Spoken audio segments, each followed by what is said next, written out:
Dumako ho tayo sa susunod nating topic, SMNI. No? With dating Pangulong Duterte. Madami pong inalmahan si dating Pangulong Duterte dito At mukhang yung iba po hindi mag-a-agree doon sa mga sinabi at sa mga sagot ni dating Pangulong Duterte dito sa SMNI. Na ang host po, walang iba kundi si Sal Panelo. Pag naaalala ko tong tao na to naaalala ko lalo si Boss Mike Cervera. pinatawag, may imbitasyon. No? Si Panelo, punta kami. May imbitasyon Isa sa bata ni Panelo nag-invite sa amin. Punta kami. Pagdating doon ano may paglilingkod ko sa inyo? Parang kami yung may kailangan. sabi ni Boss Mike, halika na. Umuwi na tayo. Huwag natin pag-aksayahan ng panahon nitong tao na ito. Alis kami. Hinabol pa kami. Uy, ganun bahala kayo dyan sa buhay nyo. Ayun. Ending ni Panelo. Pang ilan ba si Panelo? Hindi ko alam kung pang ilan Umabot ba to sa top 25? Anyway, eto na po. Inihahandog ng kalokohan ng SMNI ang interview kay dating Pangulong Duterte. A-attend daw sa ano tawag yon? Sa Quadcom hearing. Eto na po. Mr. President. Ayan, Mr. President. Uy, wala na yan. Former President na lang po yan. Game. Nasa linya po natin ang dating Pangulong Rodrigo Roa Duterte. Magandang umaga po, Mr. President. Former President na, hindi na Mr. President. Iba na ang nakaupo Game. Tanggalin ko na to mga bossing yung pinaka-video, pero maririnig nyo po ang usapan, mga kababayan. Okay? Para hindi, pag SMNI, malamang i-strike tayo niyan Sabi, kinakalaban mo kami lagi strike ka sa amin. Game! Magandang umaga po sa iyong Sal. Okay. Magandang umaga po sa iyong Sal. Si Sal Panelo. Kasama ko si Hana. Ang aking ko-angko. Hana Jane. Magandang umaga sa iyo. Kapatid ito ni Nelia Sancho, yung ating Queen of the Pacific. Ano po pagka ganyan na ang ating pangulo? Ganyan na po ang isang senador. Ay hindi nga pala, Hindi nga pala tumuloy bilang senador si dating pangulo. Doon niya sa pagka-mayor na lang pumunta. Kasi nga pagbasti ang lumaban sa mayor, sa mayoralty race po sa Davao, ligwak 'yun. Ayaw na sa kanila ng sambayan ng Pilipino, tapos pati Davao naligwak pa.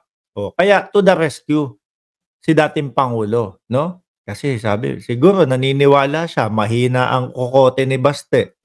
Anyway, sabi ni Rita Socorro, parang robot na si Digong Oo nga, yung meron din nalagay dito, magandang umaga po, yung gano'n na tuloy na natin to.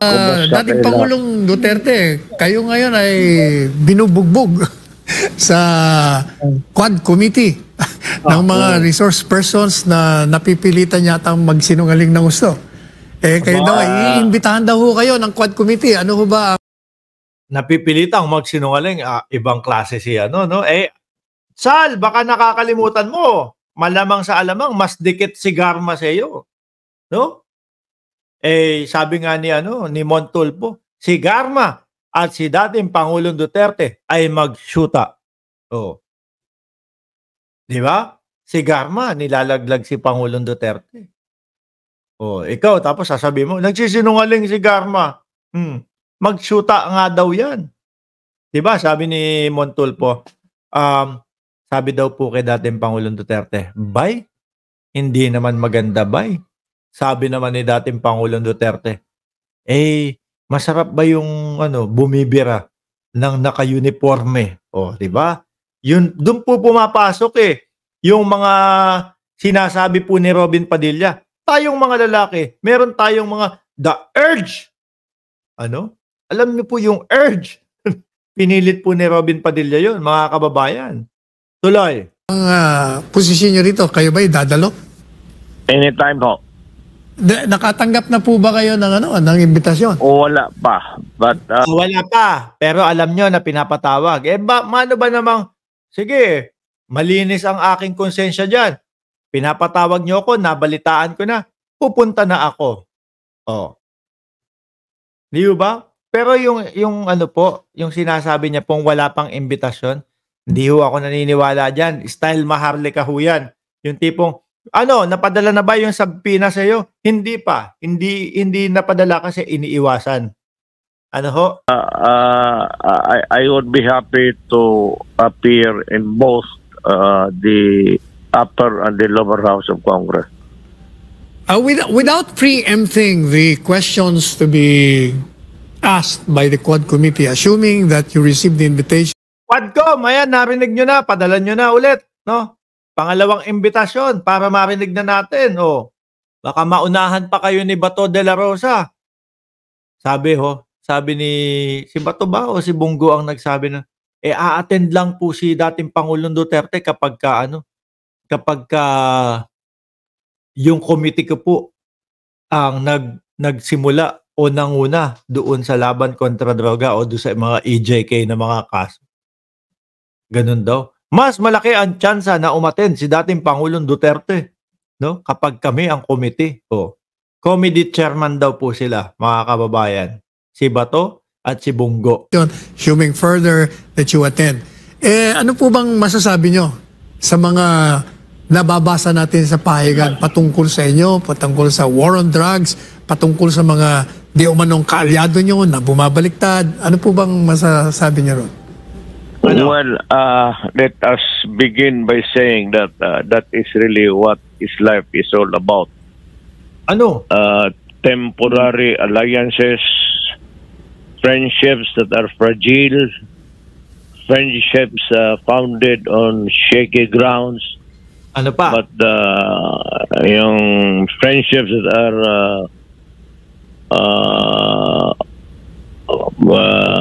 nakadikit talaga sa lupa, kagaya ng pagkakaibigan natin. There are so many kinds of friendships. So, ang pagiging magkaibigan, may pinagtatapusan yan. Meron niyang hangganan, no? Pag nadiskubre na puro kalokohan na yung ginagawa mo, gusto mo kaibigan mo pa din? Gusto mo sa iyo pa din nakasuporta? Syempre ho, mga kababayan, merong mga tao na matitino po, no? Hindi kita pwedeng pagtakpan eh. Kagaya na lang po ni ni Pangulong Bongbong Marcos ngayon.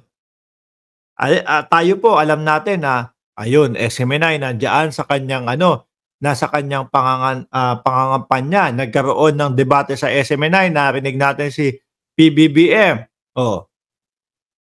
Sumuporta sila, di ba? Kaso, naramdaman po, naku, may mga agenda tong mga to. Yung pala, akala nila, no? Kasi sumuporta tayo kay PBBM.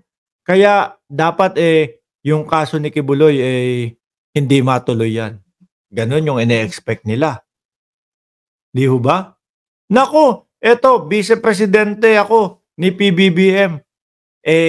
Kailangan aalagaan na ng administrasyon yung tatay ko. Hindi hahayaan na makulong.